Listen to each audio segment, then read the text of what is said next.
Assalamualaikum warahmatullahi wabarakatuh. Oke guys, apa kabarnya? Salam sejahtera, salam bahagia. Semoga kalian semuanya selalu diberikan kesehatan ya guys ya.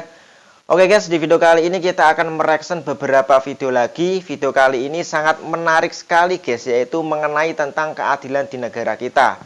Di sini ada beberapa orang ternama, baik itu profesor, doktor, pengacara maupun kiai ya guys ya, yang mengungkapkan bahwasanya keadilan di negara kita ini sedang tidak baik-baik saja guys. Oke.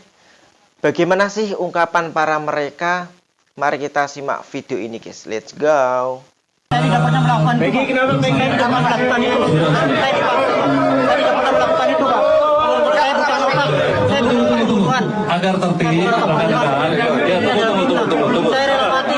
Apa konsekuensinya? Apakah memang harus diusut lagi, diberikan hukuman terhadap jaksanya, hakim dan sebagainya terkait kasus ini? Harus, karena kalau tidak ini akan berlanjut asal-asalan seperti ini. Karena apa? Yang penting putus-putus perkara. Hakim juga udah menumpuk. Jadi serba salah. Saya nggak tahu lagi bagaimana memperbaiki hukum di Indonesia, penegakan hukum Indonesia luar biasa, Ruan. Bentuk hukumannya kayak apa? Saya mengatakan begini, ini saya tidak boleh mengatakan. Nanti pasti dibilang, wah nggak ada bukti Anda ngomong. Saya tahu, saya pelaku di lapangan. Oke. Ya. Saya selain akademis, saya pelaku di lapangan. Ya. Hukum ini sudah menjadi korporasi penegakan hukum. Di semua unit kerja, di semua subsistem, menjadikan penegakan hukum sebagai sumber penghasilan gila-gilaan. Oke. Ya, satu. Yang kedua, proses penegakan hukum tidak lagi ada rasa belas kasihan terhadap orang yang cari keadilan. Yang penting saya berhasil. Yang penting saya sudah selesaikan tugas saya. Hakim tidak punya rasa tanggung jawab di dalam memutuskan di tingkat pertama karena nanti kan bisa banding. Baik. Ya. Banding juga masa kasasi. Ya. Kasasi di tingkat kasasi. Miris ya guys ya, hukum ini sudah menjadi korporasi penegakan hukum guys. Di semua unit kerja sudah menjadikan hukum ini menjadi sumber penghasilan gila-gilaan guys, katanya ya guys ya. Dan di sini proses penegakan hukum sudah tidak mempunyai belas kasihan terhadap orang yang sedang mencari keadilan guys. Wah. Di sini sangat-sangat miris sekali guys. Gimana guys menurut pendapat kalian guys? Para penegak hukum kita terjebak pada lagu baru, maju tak gentar, membela yang bayar. Biar bertentangan dengan nurani, biar bertentangan dengan public opini, biar bertentangan dengan rasa keadilan. Siapa yang bayar, itulah majikan. Mau benar atau salah, belain terus. Kalau seperti inilah hukum kita, mafioso keadilan akan tetap gentayangan. Ada lagu baru ya guys ya, maju tak gentar, membela yang bayar. Biarpun di sini bertentangan dengan keadilan, biarpun bertentangan dengan public opini, jadi siapapun yang membayar maka dia akan menjadi majikan guys. Waduh, miris guys. Saya bilang, bagaimana you menjalankan Pancasila? Para pemimpin kita itu melanggar sumpah. Ini negeri yang paling banyak melanggar sumpah adalah orang yang kita pilih. Dan saya jelaskan, kenapa Indonesia tidak maju, kenapa Singapura maju, kenapa Korea Selatan maju, Taiwan maju, Israel maju. Karena ada yang mereka takuti. Taiwan takut sama Cina, daratan. Korea Selatan takut sama Korea Utara. Singapura takut karena dia adalah mayoritas orang Tionghoa di tengah lautan Melayu. Israel takut dia berada di tengah lautan Arab. Kalau dia nggak hebat, ya dikeremus. Indonesia, Tuhan pun tidak ditakuti. Ya. Jadi kalau Anda mau tanya kenapa nggak maju kita, Tuhan pun tidak ditakuti. Coba lihat orang yang masuk KPK. Semua berdari sumpah di bawah kitab suci atau berpegang pada Bible. Sudah itu dia langgar, nah dia tidak takut sama Tuhan. Satu bangsa yang tidak ada yang ditakuti tidak akan maju. Itu kira-kira. Assalamualaikum. Oke guys, di sini Profesor Salim Haji Said mengatakan bahwasanya di Indonesia ini Tuhan pun tidak ada yang ditakuti ya guys ya. Ternyata orang yang melanggar sumpah itu sendiri adalah orang yang kita pilih guys. Bagaimana kita bisa menjalankan Pancasila kalau pemimpinnya aja sudah berani melanggar sumpahnya sendiri guys. dia sudah disumpah tapi dia berani langgar guys. Ini gimana penegakan hukum kita ini bisa berjalan dengan semestinya kalau pemimpinnya saja seperti ini ya guys ya. Indonesia ini aneh. Penghasilan haram mereka nggak takut, makanan haram takut mereka. Lu apa? Waduh, gimana ini guys? Penghasilan haram mereka nggak takut, tapi makanan haram pun takut guys. Kok begitu ya guys ya, konsepnya ini gimana guys? Kalau saya awalnya berpikir negatif terhadap film, tapi lama-lama justru film ini menjadi inspirasi terbongkarnya ketidakadilan ini.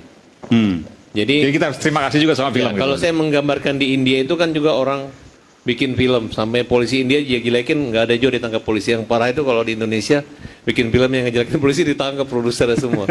Tapi dalam film ini bukan menjelekan polisi, sebenarnya namanya juga cerita fiksi ya. Jadi jangan dibuat arahkan ke non fiksi. Jadi artinya film ini nggak bisa diutak-atik lagi karena mereka adalah film gitu, bukan jadi patokan acuan gitu. Justru yang parah itu yang pura-pura kesurupan. Ya, oke, mungkin itu aja. Di sini kok malah menyinggung orang yang pura-pura kesurupan ya guys ya. Siapa ya orang yang pura-pura kesurupan ini guys menurut kalian? Di sini memang saya curiga ya guys ya, apakah si Linda itu orangnya pura-pura kesurupan atau memang benar-benar kesurupan ya guys ya. Karena si Linda ini sudah mengklarifikasi dirinya bahwasanya dia memang benar-benar kesurupan ya guys ya. Dan juga ada tetangganya si Linda juga mengatakan kalau memang si Linda tersebut adalah orangnya sering kali kesurupan ya guys ya. Oke guys, dan juga di sini kita sangat bersyukur sekali dengan adanya film ini menunjukkan inspirasi ketidakadilan di negara kita ya guys ya. Dan alhamdulillah dengan munculnya film ini diangkat kembali di sini membantu menunjukkan tentang keadilan ya guys ya. Dan di sini bukan karena adanya film ini menjelek-jelekan polisi, bukan ya guys ya. Di sini cuman menunjukkan bahwasanya ternyata di negara ini ada hukum yang diperlakukan tidak adil ya guys ya. Maka di sini Allah SWT membuka pintu keadilan di negara ini guys. Oke? Nah, saya pernah bilang bahwa keadilan itu di Indonesia sekarang ini hanya bisa didapatkan orang yang memiliki 3 hal ini. Apa itu? 1, memiliki duit. Oke. Ya, kalau nggak punya duit, jangan susah harap untuk dapetin keadilan. Jangan dulu. Berarti kalau di Indonesia kita nggak punya duit, jangan berharap ada keadilan ya? Betul. Oke. Yang kedua? Kedua, dia harus punya kekuasaan, Pak. Power ya? Power. Jadi kalau dia punya kekuasaan, misalnya dia jaksa agung, dia jenderal polisi, kayak Sambo kan, dia yang bunuh, besok dia bilang istrinya dia yang dipaksa orang. Oh. Ya kan? Tapi itu yang contoh ya, itu ya, contoh. yang diciduk kan Joshua dan lain-lain kan, bukan istrinya yang diperiksa gitu loh. Nah, jadi kekuasaan itu penting. Kalau dia punya kekuasaan, dia bisa ngatur dan dia bisa merekayasa di situ. Yang ketiga adalah kalau orang yang miskin dan nggak punya 2 itu, dia harus punya akses ke media untuk no viral no justice. Nah, jadi kayak Vina itu kan awalnya bukan di media sosial, tapi di film. Bioskop. Di bioskop dulu, tapi dengan di bioskop orang banyak yang nonton, banyak yang bertanya-tanya, kok ini begini gitu. Akhirnya jadilah dia bicara di medsos, jadi gaduh dan viral. Oh, jadi no viral no justice. Iya. Jadi kalau di Indonesia kalau kasusnya tidak viral, jangan pernah berharap ada keadilan ya. Betul Pak. Nggak bisa dapat Pak, susah. Oh guys, jadi di sini keadilan di negara kita ini hanya dimiliki oleh 3 hal ya guys ya. Yang pertama adalah uang ya guys ya. Siapapun orang yang memiliki uang banyak, maka di situ dia akan bisa mendapatkan keadilan guys. Terus yang kedua adalah kuasa guys, kekuasaan. Di situ contohnya jenderal polisi ataupun jaksa agung ya guys ya. Di situ dia bisa mengatur guys, maka di situ dia bisa mendapatkan keadilan guys. Terus yang ketiga adalah orang yang bisa mengakses media ya guys ya. Seperti halnya kasus Vina ini guys, no viral no justice guys. Tidak viral tidak ada keadilan guys. Wah, kalau begini caranya jadi kasihan dong sama orang-orang yang berada di bawah ya guys ya. Terus dia itu bagaimana caranya biar bisa mendapatkan keadilan sama orang-orang yang berkuasa guys. Di sini justru tidak adil. Kalau seperti ini negara bisa hancur guys. Semuanya harus diberikan keadilan semuanya ya guys ya, biar adil guys. Oke. Hati-hati mengurus kasus, hati-hati menangani kasus. Jangan sampai Bapak menerapkan pasal sesuai selera dan pesanan. Maka filsafat hukum itu lebih baik membebaskan orang yang salah daripada menyalahkan orang yang tidak bersalah. Hati-hati. Berat tugasnya Bapak sebagai jaksa, mewakili negara dalam menuntut orang. Bapak salah menetapkan pasal, salah menerapkan masa depan orang, dan Bapak akan dituntut nanti di akhirat. Kalau Bapak tidak sholat, tidak puasa, gampang tobatnya Pak. Bapak dosa kepada Allah, gampang tobatnya. Kata Allah, dosa apapun pasti saya ampuni. Wala tayasu min rauhillah. Jangan kau putus asa. Tapi kalau Bapak dosa kepada seorang manusia, Bapak bukan cuma 4 syaratnya ini, Bapak datang minta maaf sama orang yang pernah Bapak zalimi.